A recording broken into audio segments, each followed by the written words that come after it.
Enquanto Washington celebra acordos de alto perfil com países do Golfo, Ottawa, de maneira mais discreta, reposiciona suas táticas econômicas, fortalecendo laços com parceiros asiáticos e europeus, e buscando resguardar-se das incertezas que partem da capital americana. Com temas como tarifas, tecnologia e a intricada cadeia de fornecimento do setor automotivo em pauta, o cenário se torna progressivamente mais delicado. A visita ao Golfo, promessas impressionantes, resultados duvidosos.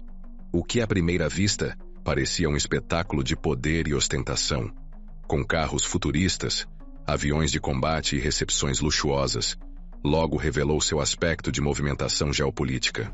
A passagem de Trump pela região resultou em cifras expressivas anunciadas: 600 bilhões de dólares da Arábia Saudita, 243 bilhões do Catar e 200 bilhões dos Emirados Árabes Unidos.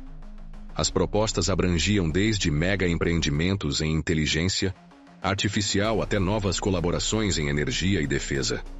No entanto, um ponto essencial chama a atenção. Muitos desses acordos são meramente protocolares, mais próximos de projeções do que de contratos concretos. Não há como esquecer a promessa anterior de 450 bilhões de dólares feita por Trump, que nunca se materializou por completo. Analistas alertam que essa nova rodada de anúncios pode ser apenas mais uma ofensiva de imagem, com o risco de perder tração rapidamente. Paralelamente, a tentativa de rivalizar com a iniciativa chinesa Cinturão e Rota tomou um rumo inesperado. Um suposto presente do Catar a Trump, um Boeing 747-8 luxuoso, gerou forte reação em Washington, unindo parlamentares de diferentes espectros ideológicos e levantando suspeitas jurídicas sobre potenciais conflitos de interesse. Essa situação, independentemente da sua motivação real, acabou por entrelaçar política externa e benefícios particulares. Contudo, enquanto os europeus apostavam em sua influência internacional, o Canadá, mais próximo geograficamente, voltava-se para reavaliar suas próprias estratégias de comércio. A nova trajetória canadense. Uma virada nos planos econômicos. Enquanto os Estados Unidos buscavam alianças brilhantes no Golfo, o Canadá ajustava sua direção econômica. Após enfrentar tarifas retaliatórias dos EUA, principalmente sobre alumínio e aço, o governo canadense, liderado pelo primeiro-ministro Mark Carney, decidiu conter gastos internos e ampliar a busca por novos mercados ao redor do globo. Houve uma desaceleração nas exportações canadenses para os EUA, enquanto as vendas para a China, especialmente de petróleo, canola e madeira, mostraram avanço. Paralelamente, progridem as tratativas dentro do Acordo CETA, e os acordos comerciais na região do Pacífico passam a ter um papel mais central, deixando de ser alternativas periféricas. Não se trata de uma reação pontual, mas de uma realocação estratégica planejada. Diversos setores, da indústria madeireira à produção de autopeças, estão revendo suas cadeias logísticas. A sinalização vinda de Ottawa é nítida. Diante do ambiente instável e protecionista emanado de Washington, o Canadá está optando por um portfólio comercial mais diversificado. Os atritos, inclusive, ultrapassam os limites econômicos. O governo canadense condenou duramente o uso da crise do fentanil como justificativa para novas tarifas americanas, chamando a atitude de movimento político disfarçado. Sem aguardar por reviravoltas, Ottawa investe na agregação de valor, como no processamento local da madeira bruta para gerar insumos de construção de alta tecnologia, e amplia sua rede de comércio com a Índia e países do Sudeste Asiático. Setor automotivo sob pressão. A indústria de veículos está sentindo os efeitos diretos das tarifas impostas pelos Estados Unidos. No Canadá, plantas industriais relevantes, como as da Stellantis em Ontário, tiveram que desacelerar suas linhas de produção. A unidade da General Motors em Oshawa, por exemplo, eliminou o terceiro turno, resultando na demissão de 700 funcionários. Embora o tratado USMCA ofereça certo grau de proteção para determinadas peças, diversos componentes não abrangidos pelo acordo continuam sujeitos às sobretaxas. Tanto os fabricantes, OEMs, quanto seus fornecedores têm adotado uma postura conservadora, desacelerando investimentos e freando novas admissões. o impacto se estende além do segmento automotivo.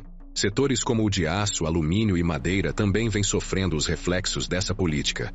Produtos como motocicletas e eletrodomésticos, que dependem de peças importadas do Zero Say Data, enfrentam um aumento nos custos de produção.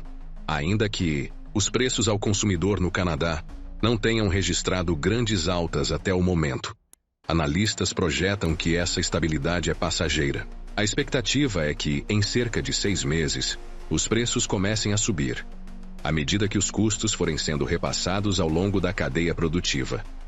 Na tentativa de reforçar sua base econômica, o governo canadense vem estimulando a produção com maior valor agregado. Um exemplo é o investimento de 11 milhões de dólares na Colômbia Britânica voltado ao desenvolvimento de tecnologias de processamento avançado de madeira.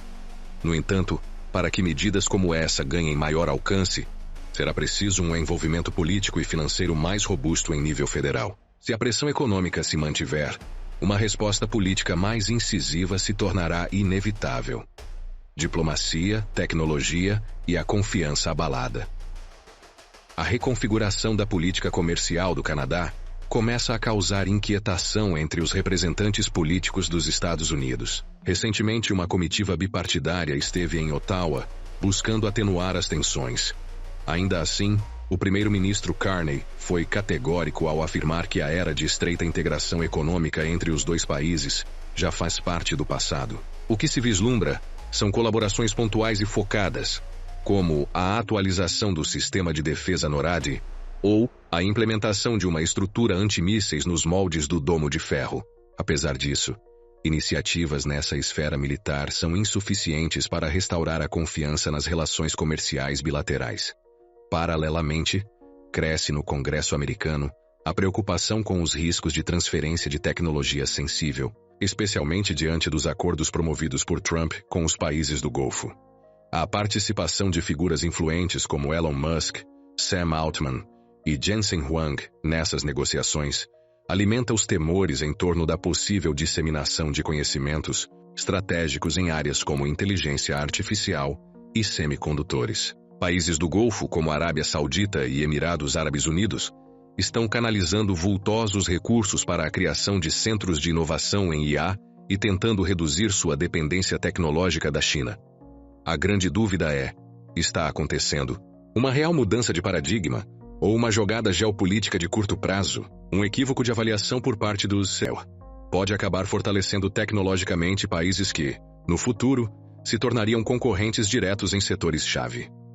Esse quadro intricado nos conduz a uma compreensão mais ampla das tensões em jogo.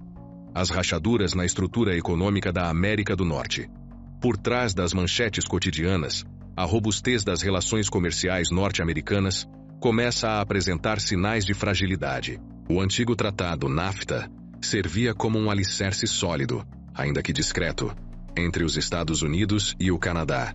Hoje, porém, esse vínculo está sendo corroído por tarifas retaliatórias e por uma crescente desconfiança política mútua. As sobretaxas de 25% a 30% aplicadas pelo governo canadense a bens de origem americana surgiram como resposta direta às acusações de protecionismo vindas de Washington. Embora o secretário do Tesouro do ZEW, Scott Bessent, tenha sinalizado interesse em revitalizar o comércio regional, o clima em Ottawa é de ceticismo. A confiança, ao que tudo indica, já se desgastou.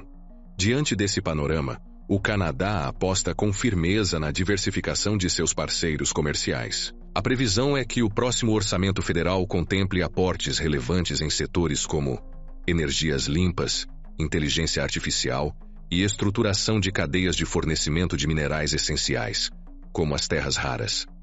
A prioridade do governo Carney é diminuir a dependência de portos e componentes americanos, tornando-se mais ágil e competitivo para negociar com mercados europeus, indianos e do Sudeste Asiático. Trata-se de uma reformulação profunda de sua abordagem comercial, orientada pela eficiência, pela digitalização e por uma projeção internacional mais ampla. Enquanto isso, áreas historicamente marcadas por forte interdependência bilateral, como os setores automotivo, energético e agrícola, já se preparam para uma nova fase. marcada por maior fragmentação. A era em que uma peça de carro cruzava a fronteira diversas vezes ao longo de seu ciclo de produção pode estar se aproximando do fim. Reflexões finais. Incerteza e transição. A ofensiva de Trump no Golfo, vendida como uma jogada comercial estratégica de 2 trilhões de dólares, parece ter gerado um efeito colateral inesperado.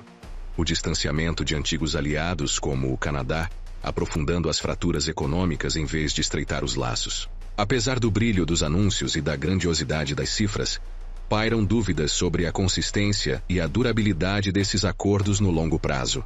Em contrapartida, a nova direção traçada pelo Canadá revela uma estratégia cuidadosamente planejada, com grande potencial para se consolidar de maneira robusta. O cenário atual aponta para uma etapa de redefinição nas dinâmicas comerciais e geopolíticas globais, impulsionada por disputas tarifárias e por receios crescentes quanto à transferência de tecnologias sensíveis.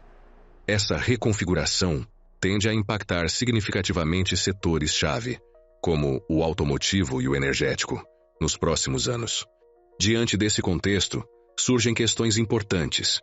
Como será percebida, no longo prazo, a decisão canadense de buscar novos parceiros comerciais, ainda que isso signifique um distanciamento dos Estados Unidos? A aproximação de Donald Trump com os países do Golfo será interpretada como uma jogada estratégica bem calculada ou como um risco de fôlego limitado? E quais efeitos essas mudanças podem gerar nos preços dos veículos, nas cadeias produtivas e até mesmo nas futuras decisões de consumo da população?